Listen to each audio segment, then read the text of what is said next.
No importa lo que te detenga, despierta tus sentidos con la fuerza del tigre y el poder de hierbas aromáticas legendarias. Tiger Balm actúa rápido para calmar, revitalizar y restaurar. Siéntete mejor y vuelve a disfrutar la vida con Tiger Balm. Ser Podcast. Jesús Callejo, bienvenido una temporada más a Ser Historia. ¿Qué tal, Nacho Ares? Pues bien hallado. En esta temporada nueva que empieza, estamos de estreno y en un lugar pues que ya sabes que a mí me encanta, que es el teatro, donde todo se manifiesta y sobre todo las pasiones, las emociones, la tragicomedia, que en el fondo también es una especie de metáfora de la vida. Entonces, qué mejor que empezar aquí, ¿no? Y en este marco incomparable, que ya sabes que hay que decirlo y más en este primer programa, porque lo que se va a contar aquí yo creo que va a ser incomparable. Desde luego que sí, además el sonido es perfecto, yo lo oigo muy bien. ¿Ustedes, vosotros lo escucháis bien? ¿O sí? Muy bien, así me gusta. Y lo decía antes, ¿no? Parece mentira, son muchos años haciendo el programa, muchos directos, muchos kilómetros, muchas salidas. Yo ayer a estas horas estaba en Berlín montando una exposición y me he dado la paliza de venir hasta aquí para estar con todos vosotros, ¿no? Pero merece la pena el esfuerzo, ¿no? No solamente por la pasión que tengo por la historia, sino por todo lo que ello conlleva, ¿no? Lo que es la divulgación es algo que a ti y a mí, Jesús, siempre nos ha apasionado, ¿no? Y además el tema de hoy, la diablesa de Orihuela, tiene mucho que contar. Tiene mucho que contar. De hecho, cuando me dijiste que veníamos a Orihuela y me propusiste un tema, rápidamente te dije la diablesa. Yo ya había estado aquí hace unos años, yo la había visto en el Museo Arqueológico en San Juan de Dios y hoy la hemos visto pues en el hall del ayuntamiento, ya más protegida, en fin, con ese cristal. Y ya desde el primer momento me llamó la atención y mucho más cuando me enteré de esa intrahistoria que tiene este conjunto artístico que además está declarado bien de interés cultural. Y es que es una escultura, esta diablesa en concreto, todo el marco en general, pero la diablesa que no puede entrar en un lugar sagrado. Y luego te das cuenta de que es algo único, no solo en España, sino en el mundo, porque estamos hablando de un paso en Semana Santa, en concreto el Sábado Santo, que se procesiona, ahora comentaremos algunos detalles, y que efectivamente no puede entrar en lugar sagrado, por lo menos desde una época determinada, pero es que no hay ningún otro paso donde aparezca un diablo o una diablesa, porque realmente es un diablo con atributos femeninos y que en su momento, cuando Fray Nicolás de Bussy pues, lo entregó al gremio de labradores, estoy seguro que generó un cierto escándalo, una cierta polémica, hasta que fue asumido pues, como una obra barroca esplendorosa, una obra que es una obra de arte, ¿no? Es una joyita. Pero claro, todas las características que hay alrededor, incluso en fin, los desechos, las transformaciones que ha ido sufriendo con distintos avatares, incluso pues sufriendo también las consecuencias de la guerra civil, ha hecho que poco a poco haya adquiriendo ese no solo el dramatismo que en su momento se intentó impregnar. Estamos hablando de la época del barroco, después de la Contrarreforma, después del Concilio de Trento, donde este tipo de imágenes eran pues como muy favorables, como una especie de educar en la fe, en los valores de la fe, y en este caso estamos hablando del triunfo de la cruz, luego ya digo que comentaremos algunos detalles, es sobre todo porque ningún paso sale con un diablo o una diablesa. Sí sale, a veces con un esqueleto, que en este caso también hay un esqueleto, como por ejemplo la canina en Sevilla, pero que salga una diablesa con todos los atributos, características y simbolismo es único. Por lo tanto, en el caso de Orihuela es lo que le confiere un carácter excepcional y, por supuesto, magnífico. Muy bien, Jesús Callejo, crononauta. Tenemos, como siempre, delante de nosotros el teclado de nuestro cronovisor, de nuestra máquina del tiempo. ¿Cuál es la fecha que nos propones en esta ocasión? Pues nos vamos a un Sábado Santo, que es el 30 de marzo del año 2013.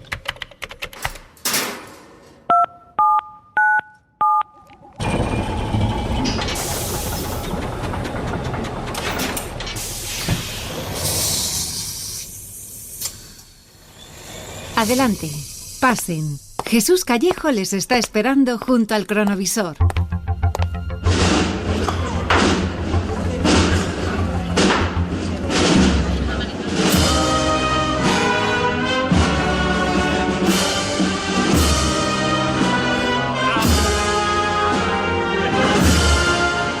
Jesús, Estamos en plena procesión del entierro, en Sábado Santo, en Orihuela, y tenemos delante de nosotros este paso tan singular, ¿no? Con la cruz desnuda, el santo sudario, la imagen del esqueleto y la diablesa. Y la diablesa, todo ello realmente se llama la exaltación de la cruz, es el conjunto escultórico. También la Cruz de los Labradores, porque fue el gremio de los labradores el que fomentó y el que financió, ¿no?, el que se hiciera esta escultura. Y bueno, pues estamos viendo cómo procesiona, llevada a hombros además por un gremio muy determinado, que tiene que ser de labradores agricultores, con un número específico también de miembros, y además vemos cómo sale, ¿no?, de la iglesia de las Santas Justa y Rufina, un poco lo que es la procesión y cómo tiene que llegar a la catedral, pero cuidado, no todo entra en la catedral. Antes ya te he comentado que hay una figura, en este caso concreto, el conjunto monumental donde está la diablesa, que no puede entrar en lugar sagrado. Y también vemos que la procesión va encabezada por el caballero cubierto, que también tiene, en fin, una significación, una simbología que luego, si quieres, comentamos. Pero sí, es muy importante porque, hombre, para los de Orihuela, evidentemente ya saben muy bien qué figura escultórica tienen delante, la singularidad y lo que te decía, ¿no?, lo extraordinario de su arquitectura y, en este caso, de su escultura barroca. Pero es que estamos hablando de esa época en la que se intentaba transmitir lo que se dijo en su época, que eran los jeroglíficos de las postrimerías. ¿Te acuerdas que una vez hicimos un cronovisor sobre Juan Valdés Leal? En fin, el Hospital de la Caridad en Sevilla hizo una serie, mandó a hacer una serie también de cuadros, pero en concreto los desarrolló Juan Valdés Leal. Y lo que se intentaba reflejar es la pasión y muerte de Cristo en este caso. Pero fíjate, normalmente las procesiones de Semana Santa, y tú y yo hemos visto la procesión de León, hemos visto la de Valladolid, en fin, algunas también de Madrid, pero normalmente cuando se procesiona, el último que sale, el último paso suele ser el entierro. Aquí no, aquí se da un giro. Y este giro de tuerca, que me parece que es importante en cuanto a la simbología que se intenta transmitir, es la exaltación de la cruz. Ya es un Cristo resucitado. De hecho, no aparece Cristo, aparece la cruz vacía, desnuda, con el santo sudario, con el INRI, y justo debajo, fíjate dónde está la cruz. Está en el mundo. Y ese mundo está flanqueado, por una parte, por el esqueleto, que está representando, evidentemente, la muerte, y por otra parte, por una diablesa que está representando la tentación y el pecado. En fin, los famosos peligros del alma, ¿no?, que decía San Juan de la Cruz y se decía en la teología de la Contrarreforma. Así que todo esto lo que nos está dando es una lección de catequesis teológica del momento, para que a través de la emoción, a través a veces de la repulsión, porque no olvidemos que la diablesa durante un tiempo determinado generaba una superstición. Parece que daba malfario, era como algo heterodoxo. El aspecto que tiene no es muy agradable tampoco. No es muy agradable, porque fíjate, tiene cuernos, evidentemente tiene pechos, es una figura femenina totalmente desnuda, al lado de un esqueleto, con la lengua que le está saliendo de la boca también, con una especie de actitud lasciva. Claro, lo que te intenta representar es ni más ni menos eso.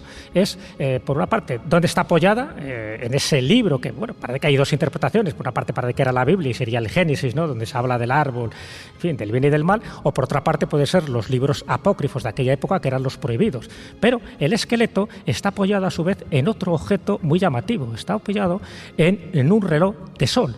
No un reloj de arena, que también estaría simbolizando lo mismo, que es el tempus fugit, pero todo ello lo que nos está diciendo también dentro de esos términos latinos es el memento mori. Y recuerda que vas a morir, recuerda que todos somos perecederos y en función de nuestra vida espiritual llegaremos al cielo, que es un poco lo que intenta representar esta escultura, y llegaremos precisamente al esplendor y a lo que intentó hacer Jesucristo con su resurrección, ¿no?, que es la redención del ser humano. Todo esto queda simbolizado en un paso que para la mayoría puede pasar desapercibido y nunca mejor dicho, pero para los entendidos es toda una lección de teología de la época de la Contrarreforma.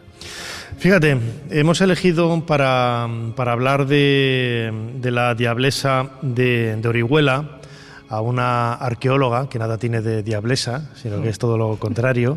No sé si santa, pero bueno. Ella es Carmen Sánchez Mateos, es arqueóloga, técnica superior de patrimonio del Ayuntamiento de Orihuela. Ha estudiado, es la guardesa, ¿no?, por así decirlo, de la diablesa en la actualidad. Te voy a pedir que te acerques un poquito al micrófono. Vale. Carmen, bueno, lo primero de todo, bienvenida a Ser Historia. Pues muchas gracias. Muchísimas contenta de estar gracias, aquí, ¿no?, que yo soy una oyente de vuestros programas. Muy bien. Pues, Carmen, estábamos escuchando ahora a Jesús y tenemos que irnos, ¿no?, a finales del siglo XVII, 1695, y la figura de Nicolas Debussy, un escultor francés que recibe de la Hermandad de los Labradores el encargo de realizar un paso, una escultura. Yo no sé si los labradores en algún momento pensaron que lo que ellos iban a recibir como encargo era aquella figura tan grotesca y tan singular, porque recordemos lo que decíamos antes, ¿no? No tiene paralelos. En ningún otro lugar de la cristiandad que yo conozca, en Semana Santa se procesiona un demonio, una diablesa en este caso, ¿no? Paralelos con la canina de Sevilla. Uh-huh. Sí, pues pero es un esqueleto la canina, no es un pero diablo. No, más o menos, pero es una pregunta que nos hacemos todos, porque sabemos este paso procesional, la Cruz de los Labradores, pues está muy estudiado y muy analizado. Aquí en Orihuela pues tenemos investigadores que pues han encontrado actas notariales y demás, entre ellos Sánchez Porta, que lo tenemos aquí esta noche, y ellos han analizado todo, pero ¿quién puede dar respuesta a la pregunta que tú me estás haciendo a mí? Yo me imagino que, es una escultura barroca, ¿vale? Debussy ya sabemos que está muy influido por la escultura barroca de Centro Europa, ese dramatismo, esa expresividad, y además combinado con esa estancia en Roma, se juntan esas dos influencias, que hacen que este paso pues tenga esa originalidad, ¿no? Primero, la escultura barroca relacionada con Bernini y demás, y por otra parte tenemos también esa influencia centroeuropea. Todo eso y además la trayectoria de su vida, ya sabemos que primero se casó, enviudó. Eso ocurrió en el periodo valenciano, donde trabajó y donde hizo varias obras importantes. Trabajó en Elche. Él también formó parte del gremio de carpinteros de Tomás Sanchís, estuvo relacionado con Senén Vilá, es decir, una serie de escultores y gente importante en Valencia, pero ahí en viuda. Él se casó con Micaela Gómez, pues una persona importante. Y luego hay un periodo murciano también. Cuando llega a Murcia, él va a dar un giro a la arquitectura, a la escultura, porque también era arquitecto, ¿vale? Era sobre todo también, arquitecto de formación, pero se dedicó también a los retablos y demás, ¿no?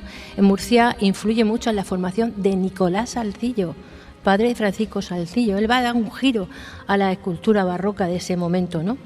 Entonces, ese deambular vino como en el séquito de don Juan de Austria, de Felipe IV, luego Carlos II, fue escultor de cámara. Va viviendo, ¿no?, de diferentes fuentes de aquí, de allá. Y luego además la otra etapa que él ya, cuando enviuda, ya toma el hábito religioso, estuvo de novicio, que murió en el convento de Valencia en 1706. Sí. Es decir, todas esas vivencias y esas influencias que él va recogiendo a través de su trayectoria, ¿vale?, pues lo vemos reflejado en este paso tan espectacular, que ya sabéis que es un bien de interés cultural, que se declara sobre todo por ser el paso más antiguo que tenemos, y además por su iconografía, por su simbolismo, por su hermetismo, su calidad estética, artística. Es decir, es algo tan especial, porque tenemos una verdadera joya en Orihuela. Has hablado de hermetismo. Seguro que la pregunta de Jesús va un poco encaminada en ese sentido, ¿no?, del simbolismo mágico que hay en relación a esta figura. Va por ahí. ¿Cómo me conoces, Nacho? ¿Cómo me conoces? Sí, porque por añadir algún dato más en la biografía de Nicolas Debussy, es verdad que una vez que enviuda, pues tiene una especie de crisis espiritual. Él había pasado por distintas escuelas, es verdad que había estado en Roma, que llega a España con Juan de Austria, pero sobre todo cuando muere su mujer entra en esa crisis espiritual que por una parte empieza a cuestionar algunos de los dogmas católicos imperantes en aquel momento, y por una parte hay gente que le considera como una especie de hereje y hay otros que le consideran como un alumbrado. Los alumbrados en aquella época, igual que también pasó en España, pues era una tendencia muy cercana al protestantismo y por lo tanto empezó a estar como mal visto, y él quiso un poco redimirse creando estas esculturas como todavía mucho más potentes, donde pues uno de los principios que tenía el barroco era, por una parte, la emotividad, pero por otra parte la sensualidad, ¿no? De hecho, esta diablesa es muy sensual, si tú la miras. Lo que te intenta es tentar, como diciendo, cuidado con los pecados del mundo, de la carne y del demonio, porque vas por el mal camino. ¿A ti te tienta? No, esta no para nada, porque es fea como un demonio y nunca mejor dicho, ¿no? Pero lo que se buscaba, acuérdate el contexto, es una escultura de finales del siglo XVII. Es un contexto religioso muy diferente al que hay ahora. Entonces, hablando un poco de la parte heterodoxa, ya te lo comentamos fuera de micrófono, Carmen y yo, pensábamos que tiene como distintas interpretaciones. Por lo menos hay un par de interpretaciones que tiene este conjunto escultórico. Por una parte es, vamos a llamarla así, la ortodoxa, la católica, en fin, la cristiana, donde lo que se intenta reivindicar es el triunfo de la cruz, la resurrección y por lo tanto que al final pues todos llegaremos al cielo si somos capaces de cumplir pues una serie de principios básicos que son los mandamientos. Pero luego había una interpretación heterodoxa que es una interpretación alquímica, donde la exaltación de la cruz como tal se ve como un crisol, incluso que partes de la escultura aparece como si fuera esa piedra negra, esa piedra filosofal. Es como, en el fondo, ya sabes lo que se busca con la gran obra, es un poco la evolución del ser humano para intentar ser mejor, que es lo que intenta también reflejar este conjunto escultórico. Entonces, Carmen, antes hablabas de un autor que parece que va un poco por esa línea de dar una interpretación más heterodoxa, más hermética, más alquímica, casi más masónica sobre esta escultura. ¿Nos podrías dar algunos detalles? Bueno, ya hemos hablado que es muy complicado. Por eso, pero... que es muy complicado. Hay una obra interesante que de ahí pues hemos sacado todos una idea general, ¿no? Que se titula, el libro se titula Vida y obra del adepto Nicolas Debussy, porque el título es que es muy significativo. Vida y obra del adepto Nicolas Debussy, arquitecto y escultor barroco 1650-1706, amante de la alquimia, de Tomás y Manuel Blasco. Ahí él intenta relacionar la diablesa, la cruz con el crisol. Hay una serie de comparaciones entre una cosa y otra que se te hace bastante complicado de entender, ¿no?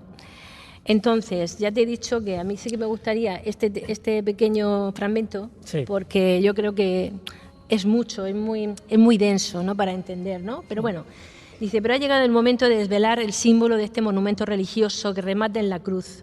La cruz es el jeroglífico alquímico del crisol, al que se llamaba en el latín de decadencia crucibulum, crisol, el cual tenía por raíz crux crucis. Efectivamente, el crisol es el receptáculo donde la materia prima, como el propio Cristo, sufre su pasión.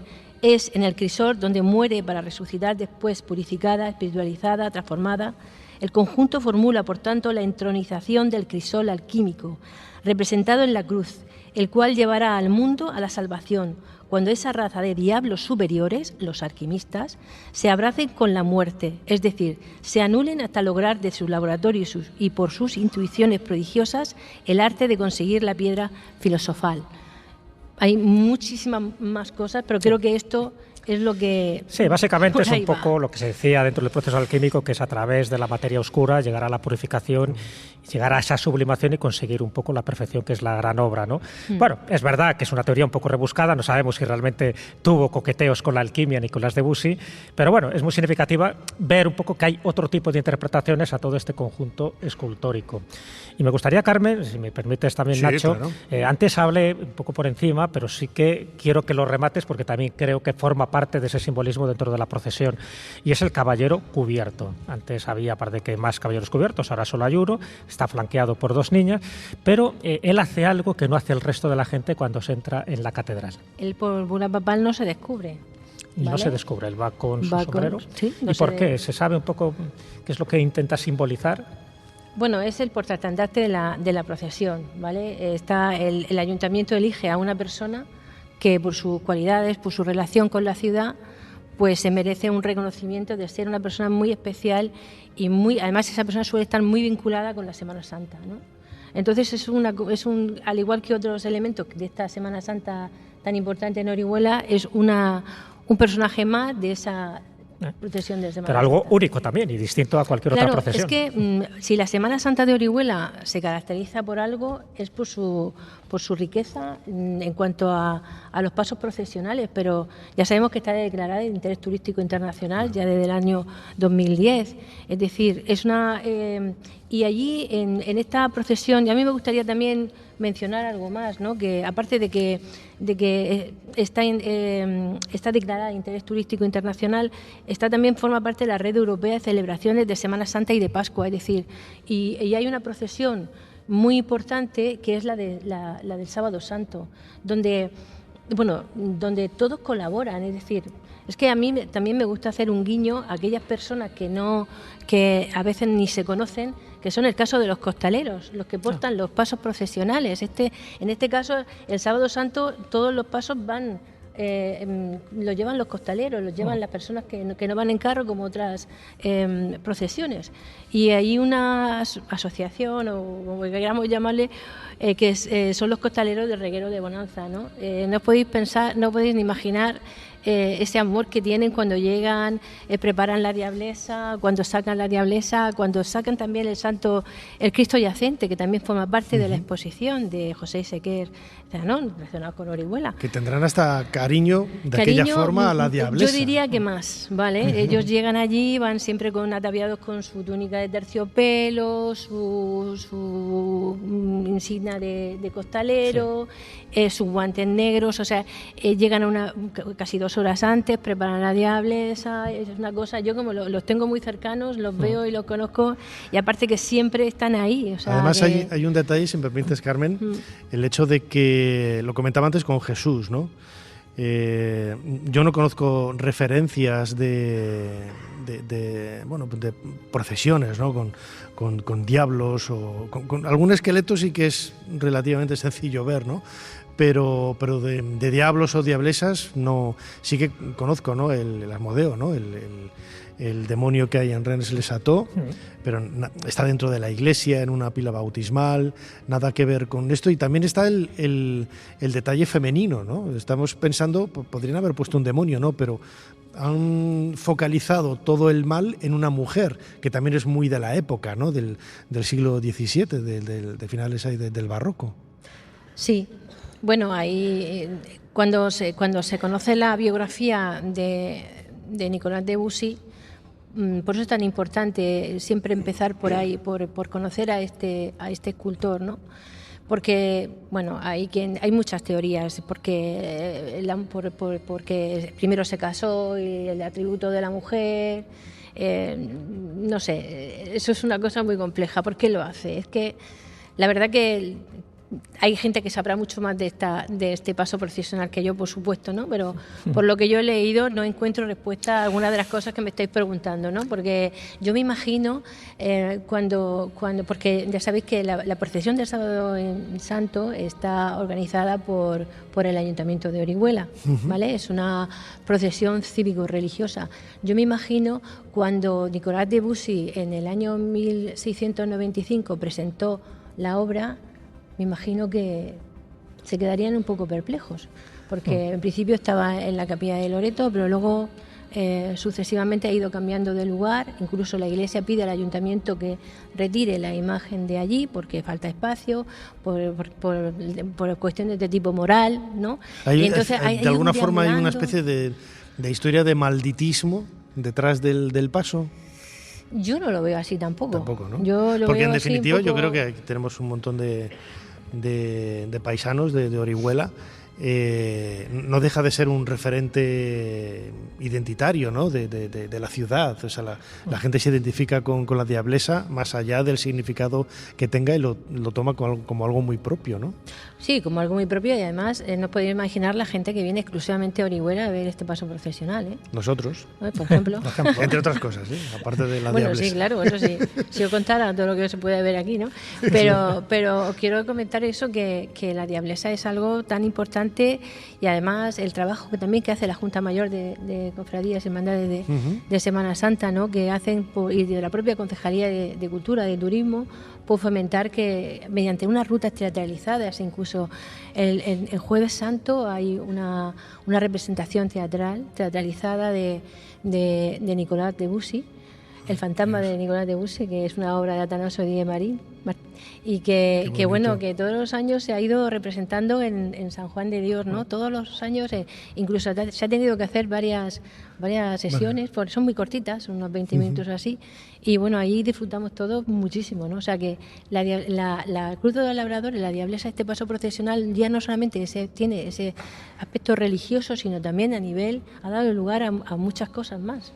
Sí, pero es normal porque en el fondo se junta un poco lo profano con lo sagrado, ¿no? Sí, que es un poco, yo creo, que lo que intentaba hacer Nicolás de Bussy, que no olvidemos, por ejemplo, cuando le entra esa crisis espiritual al final, en la última etapa de su vida, él se hace cartujo y luego se hace mercedario, o sea, que él toma los hábitos, es novicio, le dura poco porque se hace mercedario en enero y en diciembre de 1706 él muere, ¿no? Y además muere en una fecha muy, muy curiosa porque era durante la Guerra de Sucesión y ahí se produce también unos desperfectos en este conjunto escultórico, también luego lo sufrió, ya digo, durante la Guerra Civil y a pesar de que fue restaurado por José Sánchez Lozano, hay un par de anécdotas muy significativas. Por una parte, el esqueleto y la diablesa, en el sitio donde estaba encerrado durante aquella época, que era la Casa de Misericordia, un orfanato, a las niñas que se portaban mal las encerraban con la diablesa precisamente para que tuvieran pesadillas. Eso es una anécdota, sí. También le tiraban piedras, ¿eh? Sí, las niñas seguramente también le tiraban piedras. Y el profesor de escuela de la época utilizaba el esqueleto para las clases de anatomía. Entonces, claro, le falta alguna costilla, ahora ya no, porque ya está repuesto, pero bueno, que hubo un momento donde no era un icono exactamente de Orihuela, sino que, bueno, era como una imagen más que no se la rindió a mejor el respeto que se merecía, pero también por la época convulsa en la que pasó, ¿no? Y ahora, sin embargo, efectivamente es un icono junto con Miguel Hernández, ¿no? Por supuesto, y con muchísimas más cosas, pero sí que ha pasado por distintas peripecias hasta el punto de intentar causar miedo, ¿no? Una escultura que no estaba precisamente diseñada para eso. Escuchándote, yo me acuerdo de cuando era crío en Valladolid, en la iglesia del Salvador, cuando dábamos catequesis, ¿no? Pues yo creo que era para la confirmación o alguna ceremonia de estas, de estos ritos de iniciación, ¿no? Que tiene la cristiandad. Teníamos en la capilla, sentábamos en un banco, pues a esta distancia, un brazo menos, un paso que hoy procesiona, las lágrimas de San Pedro, y cuando entrábamos ahí todos le dábamos un pescojón ahí al pobre San Pedro, ¿no? Y es una escultura barroca maravillosa, pero que bueno, ese gamberrismo, esa ignorancia, ¿no? Que tienes cuando eres crío, es lo que te empuja, ¿no? A hacer este tipo de cosas, ¿no? Yo creo que tanto en ciudades grandes o medianas como Valladolid y otros lugares siempre ha pasado ese tipo de cosas, ¿no? Claro, como consecuencia de todas esas cosas que van pasando a lo largo del tiempo, pues todo el patrimonio pues se va deteriorando y hace falta repararlo, ¿no? Entonces, ¿me estás acusando de algo, Carmen? No, hombre, no. No, hombre, no soy muy discreta. No, lo que pasa es que eso dio lugar a varias restauraciones, ¿no? Sí. Hay una muy importante que es la que hizo el Instituto Valenciano de Restauración de Valencia, que ahí pues se descubrieron lo del reloj que tú has dicho también, y se hizo pues una auténtica, se hizo una limpieza de toda el paso procesional y bueno, que eso pues ahora mismo el aspecto que tiene de ese momento cuando se hace la restauración, la última restauración. Bueno, hoy lo hemos visto en la entrada del ayuntamiento y la verdad es que es espectacular, ¿no? Es espectacular el color, la imagen y sobre todo las emociones que proyecta, ¿no? Ya sea más creyente o no, más religioso o no, no deja de ser un símbolo de nuestra propia cultura, ¿no? Que si no entendemos esos símbolos, perdemos absolutamente todo, ¿eh? Por eso lo hemos criticado en muchas ocasiones, ¿no? Jesús aquí, ¿verdad? ¿No?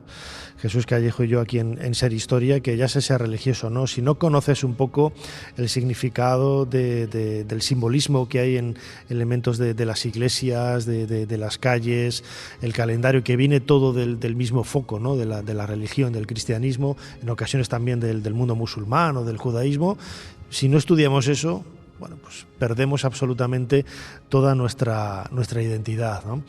La Diablesa de Orihuela es un personaje icónico, no solamente para Orihuela, seguramente que después de escuchar este programa mucha gente se va a acercar a esta ciudad de Alicante para poder disfrutar de su magia y de su misterio, y esa es la razón, ¿no?, por la que queríamos que esa Diablesa fuera de alguna forma la protagonista de esta primera parte del programa de Ser Historia que estamos haciendo aquí en el Teatro Circo en Orihuela.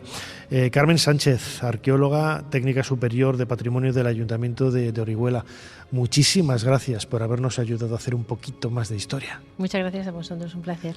Y gracias. Jesús Callejo, crononauta. Nos hemos enamorado de la Diablesa, esta mañana cuando la hemos visto. Es que tiene una mirada de cordero degollado que te enamora. Desde luego que sí. Como siempre, bueno, pues bienvenido de nuevo a una nueva temporada, Jesús.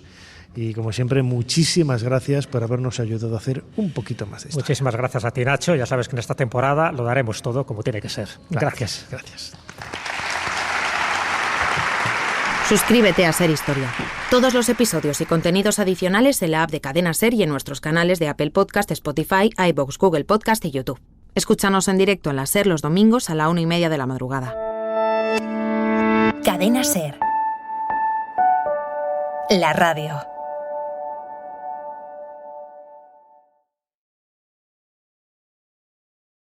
No importa lo que te detenga, despierta tus sentidos con la fuerza del tigre y el poder de hierbas aromáticas legendarias. Tiger Balm actúa rápido para calmar, revitalizar y restaurar. Siéntete mejor y vuelve a disfrutar la vida con Tiger Balm.